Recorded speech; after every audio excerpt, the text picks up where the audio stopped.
Dan's been picking my brains about a couple of little edges that have caught me a couple this trip, so I'm going to go and show you them now.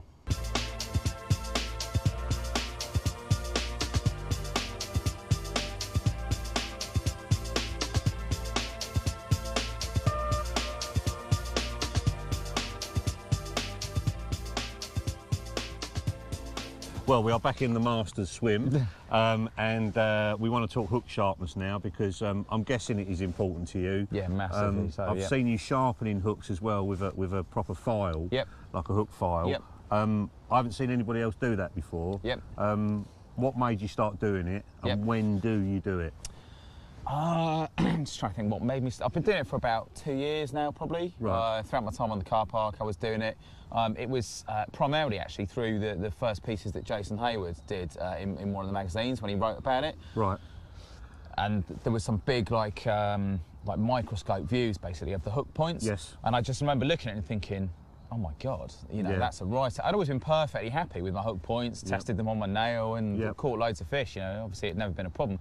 And I just thought, might just be a nice little, you know, nice little edge, especially on somewhere like that where when your rods go out, they're out for a long time, you want absolutely everything in your favour because you're only fishing for 1 or 2 bites a year, you know, any little percent is a, you know, hopefully an edge. So, right, so show us the file and show us what you do. Well, what you can get now, you can actually get these files.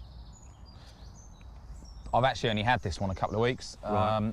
I actually got the... It's really fine, isn't it? Yeah, it's really fine. I actually got the Swiss needle files off the internet originally, the ones that Jason had suggested, but they've actually made these commercially available now. Right. And you can get a little vise that holds your hook in alignment, basically, to make it easier.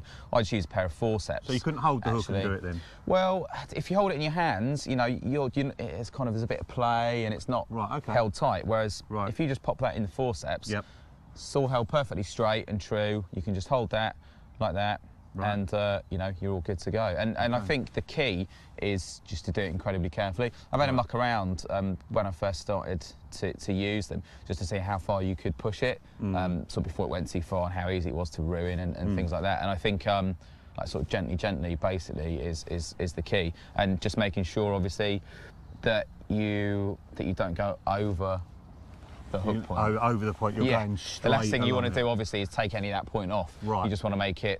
You're just shaking the point down finer and finer and finer every time. And I think, I mean, to be honest, I mean, hooks out of the packet for me generally they're more than sharp enough. And it's fine.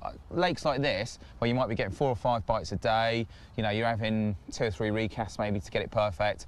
A lot of the lake bed's gravel. Occasionally, you might just dink your point a little bit. You know, everything's balanced up. You don't necessarily want a tiny rig. They're great for that, you know, just a couple of strokes, it's sharp again, and away you go. So it's literally just a case of just gentle strokes, down.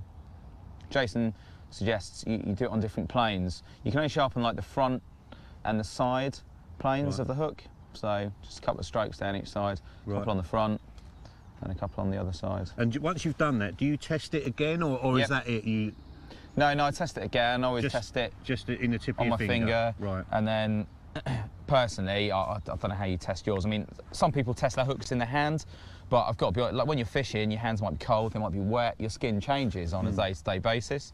So I've always thought that's a pretty inefficient way to test them. So I always test it on my nail, and if it grabs on the nail, which that does, under the tiniest amount of, I hold the shrink tube on the bottom like that, and just with the tiniest amount of pressure, it just grabs. That's perfect. That's perfectly sharp. I only actually do it once when I'm actually fishing with it. Do it once. That's it. Perfect. And I do that on every cast as well. Right. Okay. Yeah. Excellent. And this little fella, you only caught one, I think, didn't you? On the maggots while we were here. I think my mate's tip-off was right actually about the fact that the maggots weren't working.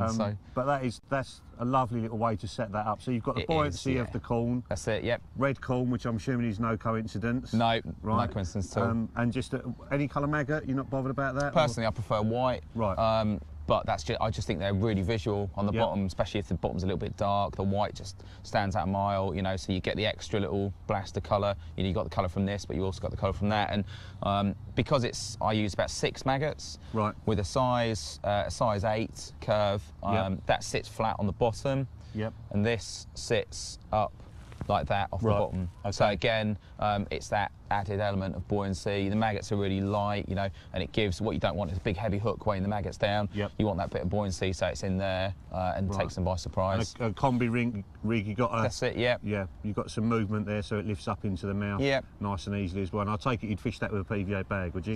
Yes, just a small one. Yeah, just a small one generally.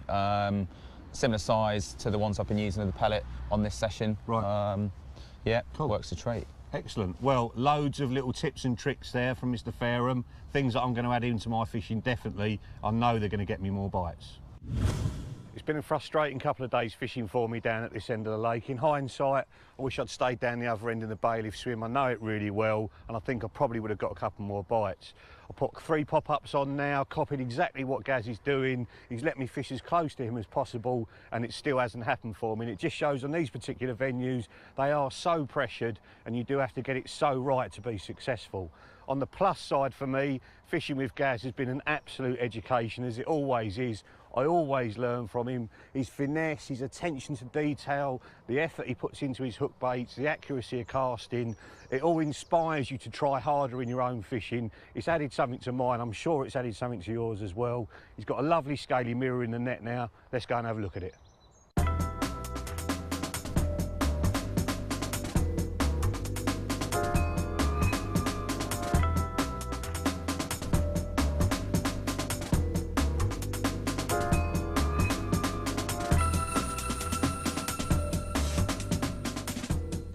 How about that to end the first show of the series? What a corker, mate. Look at that. I know, mate. Beautiful. Absolutely stunning.